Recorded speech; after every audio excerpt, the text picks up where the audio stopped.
Asset और liability क्या है, इन दोनों के बारे में आज हम बात करने वाले हैं। एसेट की मतलब क्या होता है और लाइबिलिटी का मतलब क्या होता है, और इन दोनों से आपके लिए मतलब कितना इम्पोर्टेंट है इसे समझना, और इन दोनों का हिंदी मतलब क्या है, इन सभी के बारे में हम अच्छी तरह से बात करने वाले हैं इस वीडियो में। तो हेलो दोस्तों, मेरा नाम है सूरज और स्वागत करते हैं आपको हमारे इस यूट्यूब चैनल पर। यदि आप इस चैनल पर नए हैं तो प्लीज़ इस चैनल को सब्सक्राइब कर लीजिए और इस वीडियो को लाइक करिए। अगर आपको ये वीडियो अच्छा लगे तो प्लीज़ आप इसे अपने फ्रेंड्स के साथ शेयर ज़रूर करिए। तो चलिए वीडियो को शुरू करते हैं। एसेट और लाइबिलिटी, इन दोनों का मतलब पहले समझ लेते हैं। जैसे कि एसेट की हिंदी मतलब है संपत्ति और लाइबिलिटी का हिंदी मतलब है दायित्व या फिर देयता। एसेट एक ऐसी चीज़ है जिससे आपका पैसा वहाँ से इनकम होता है। एक ऐसी चीज़, एक ऐसी सामान होता है जिससे आपको प्रेजेंट या फिर फ्यूचर में भी आपका इनकम होता है। वहीं पर एसेट एक ऐसी चीज़ है जिससे आपका मतलब उस एसेट की, उस संपत्ति की, उस चीज़ की वैल्यू बढ़कर आपको वहाँ पर प्रॉफिट देता है। वहीं पर लायबिलिटी एक ऐसी चीज़ है जो उससे आपका पॉकेट से उल्टा पैसा चला जाता है। यानी कि आपने एसेट से जो भी पैसा इनकम किया है, ये एसेट से इनकम किया हुआ पैसा या फिर आपने जो भी कमाई किया है, ये सारे पैसे आपका लायबिलिटी में आपको देना पड़ता है। जैसे कि मान लीजिए एसेट हो गया कि अगर आपका कुछ मकान है या फिर आपका कुछ यहाँ घर है जिसे आप रेंट देते हैं और आप अपने रेंट से वहाँ पर आप इनकम करते हैं, तो ये जो आपका रेंटल हाउस है, जो भी आपका मकान है, ये आपका एसेट हो गया। वहीं पर एसेट में आता है आपका स्टॉक्स, यानी कि अगर आप स्टॉक मार्केट में पैसा इन्वेस्ट करते हैं तो जो भी आपका स्टॉक्स है, जो भी आपका शेयर है, ये शेयर आपका एक तरह से एसेट है, क्योंकि जब आपका शेयर्स का प्राइस बढ़ेगा तो आपको वहाँ पर प्रॉफिट होगा। तो ये एक तरह से आपका एसेट है। वहीं पर गोल्ड, ये भी आपका एक एसेट है। तो जितना भी आपका प्रॉपर्टी है, जितना भी आपका चीज़ें ऐसी है जिससे आपका कमाई हो रहा है अभी, या फिर फ्यूचर में भी आपका वहाँ से इनकम होगा, या फिर फ्यूचर में उसका वैल्यू बढ़कर आपको प्रॉफिट देगा, तो इसे एसेट कहा जाता है। एसेट वही है जिससे आपका इनकम होगा, एसेट वही है जिससे आपको पैसा मिलेगा।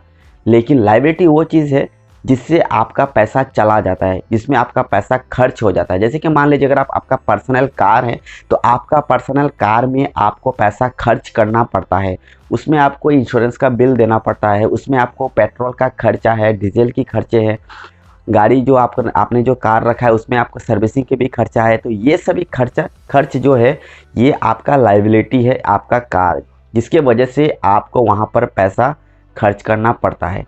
तो अगर वही कार को अगर आपको एसेट बनाना है तो उससे आपको इनकम करना पड़ेगा। अगर कार आपका इनकम कर रहा है, अगर आपका टैक्सी, बस, ट्रक, जो भी आपका व्हीकल है, उससे अगर आपका पैसा इनकम हो रहा है तो ये आपका एसेट है। लेकिन अगर इनकम नहीं कर रहा है तो ये आपका लायबिलिटी हो चुका है, क्योंकि उसमें आपका पैसा खर्च हो रहा है।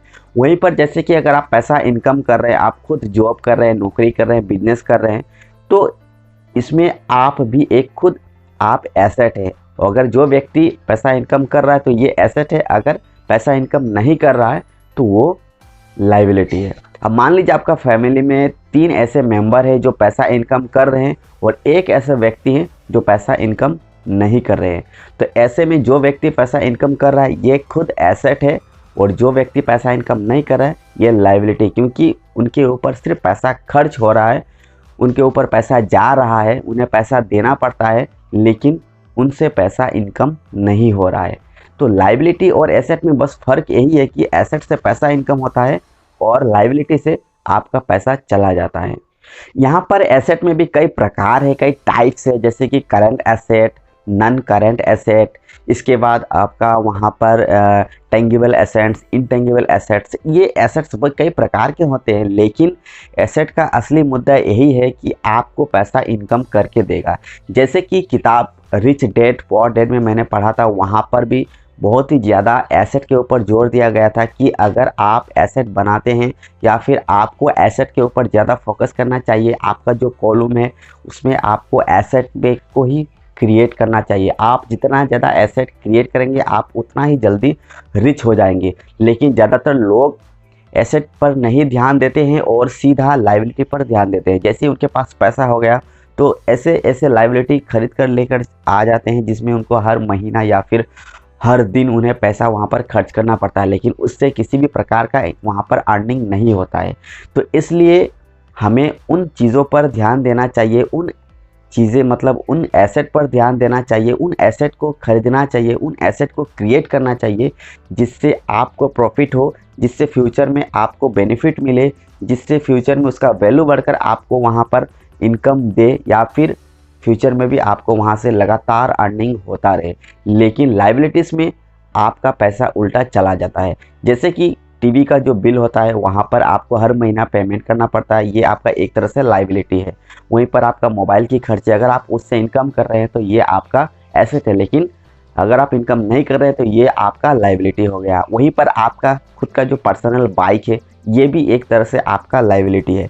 अगर आप अपने बाइक से पैसा इनकम कर रहे हैं तो ये आपका एसेट बन जाता है। तो असली बात यही है कि एसेट वही चीज़ है जिससे आपका पैसा इनकम हो रहा है।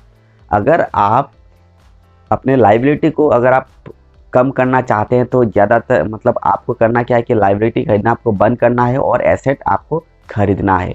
और जो भी आपका लायबिलिटी है उसे आप बंद कर दीजिए, या फिर लायबिलिटी को बेच दीजिए, या फिर लायबिलिटी को कहीं रख दीजिए, उसे यूज़ मत कीजिए जिससे आपका पैसा न जाए, और एसेट को खरीदने की कोशिश करें। तो आइए एक एग्जांपल के साथ समझते हैं कि मान लीजिए एक व्यक्ति है जिन्होंने 10 लाख रुपए की कार खरीदी है। तो इस कार को खरीदने के बाद देखिए उन्होंने एक लायबिलिटी खरीद लिया। जैसे ही कार खरीदते तो कार खरीदने के बाद कार खरीदते समय ही उन्हें बहुत ही बड़ी एक अमाउंट उन्हें वहाँ पर देना पड़ता है डाउन पेमेंट में, या फिर कैश में अगर खरीदते हैं तो कैश उन्हें 10 लाख रुपए वहाँ पर जमा करना पड़ता है। इसके बाद ही उन्हें कार मिलता है।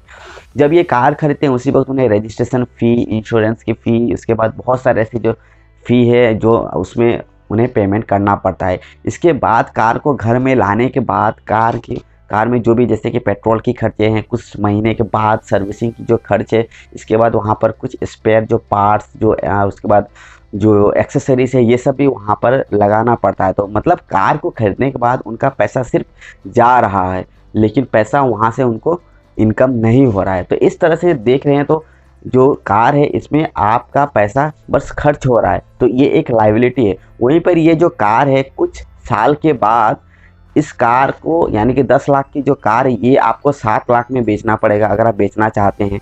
आपको इसके बाद कुछ और टाइम के ख़त्म होने के बाद ये 5 लाख आ जाएगा, 3 लाख आ जाएगा। तो कार की मतलब कार खरीदने के बाद इस कार की जो भी वैल्यू है दिन ब दिन ये कम हो रहा है, नहीं बढ़ रहा है। मतलब आपने 10 लाख की कार खरीदी, लेकिन वहीं पर 10 साल के बाद ये कार का वैल्यू आपका 50,000 1 लाख रुपए हो जाएगा। वहीं पर एक ऐसा टाइम आएगा कि 10 लाख की जो कार है इसे आपको किलो के भाव में सेल करना पड़ेगा। 20 रुपये 25 रुपये आपको पर केजी वहाँ पर सेल करना पड़ेगा। यानी कि जो 10 लाख की कार है ये आपको 20-25 रुपये किलो के भाव में सेल करना पड़ेगा, या फिर पूरे कार को 1 लाख 2 लाख में आपको सेल करना पड़ेगा। वहीं पर इस कार को खरीदने के बाद अगर आप इस कार को टैक्सी बना देते हैं तो वहाँ से आपको जिस दिन से आपने खरीदा उस नेक्स्ट डे से भी आप इनकम स्टार्ट कर सकते हैं कार से। अगर उसे आप रेंट में देते हैं कार को तो वहाँ से भी आपका पैसा इनकम होता है। तो अगर आप पर्सनल कार खरीदते हैं तो कार में आपका पैसा सिर्फ जा रहा है। अगर आप उससे पैसा इनकम कर रहे हैं तो ये आपका एसेट बन सकता है, ये एसेट में कन्वर्ट हो सकता है, वरना ये आपका सिर्फ लायबिलिटी ही रह जाएगा। तो इस तरह से जो लायबिलिटी है उसे आप कन्वर्ट करके एसेट में बना सकते हैं, वरना ये आपका लायबिलिटी ही रहेगा और आपका पॉकेट से पैसा जाता रहेगा। यदि एसेट और लायबिलिटी के बारे में और अच्छी तरह से समझना चाहते हैं, types of assets, types of liabilities के बारे में और अच्छी तरह से अगर जानना चाहते हैं तो नीचे एक लिंक दिया गया है जिसमें हमने पूरी डिटेल में बात की है कि एसेट और लायबिलिटी क्या है, इनके प्रकार क्या है, कुछ एग्जाम्पल्स के साथ वहाँ पर हमने बताया। तो उस लिंक पर जाइए और क्लिक कीजिए और जल्दी से जल्दी उस आर्टिकल को पढ़ने के बाद एसेट और लायबिलिटी को अच्छी तरह से समझे। तो उम्मीद करते हैं कि ये वीडियो आपको ज़रूर पसंद आया होगा। यदि आप इस चैनल पर नए हैं तो प्लीज़ चैनल को सब्सक्राइब कर लीजिए और वीडियो को लाइक करिए, अपने फ्रेंड्स के साथ शेयर ज़रूर करिए। तो चलिए मिलते हैं एक नए वीडियो के साथ, तब तक के लिए जय हिंद।